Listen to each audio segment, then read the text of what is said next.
আসলে কবে মুক্তি পাবে সাকিবের দরদ, এমন প্রশ্নই ঘুরপাক খাচ্ছিল সাকিবিয়ানদের মনে। সকল প্রশ্নের উত্তর দিয়ে দিল ডিরেক্টর অনন্য মামুন। মামুন বলে, দেশের চলমান পরিস্থিতিতে গত 2 মাসে ছবি মুক্তি পেয়েছে মাত্র একটি। এমন পরিস্থিতিতে সিনেমা মুক্তি দিতে ভয় পাচ্ছে প্রযোজক প্রতিষ্ঠান। এরপর ডিরেক্টর অনন্য মামুন বলে, সরকার পতনের পর দেশে বিভিন্ন প্রতিষ্ঠানে বিভিন্ন রকমের হামলা হয়েছে, আমরা তা দেখেছি।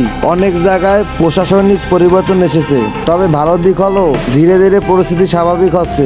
দর্শকের হলে আসার বিষয়টি নিয়েও আমরা ভেবেছি। অনন্য মামুন আরো বলে, তবে ভালো সিনেমা হলে দর্শক এমনিতেই হলে চলে আসবে। এছাড়া সুপারস্টার শাকিব খানের একটি বিষয় তো থেকেই যায়, শাকিব মানেই ভিন্ন কিছু। এতটুকু বলতে পারি, দরদ সিনেমা ইতিহাস গড়তে আসছে, এবং শুধু বাংলায় নয়, বাংলার পাশাপাশি হিন্দি, তামিল, তেলেগু মোট 6টি ভাষায় 24টি দেশে একযোগে মুক্তি পাবে জানায় প্রযোজক প্রতিষ্ঠান।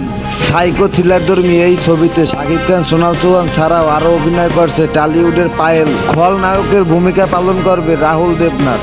তো আজকে এই পর্যন্তই, ভালো থাকবেন সবাই। দরদ আসছে।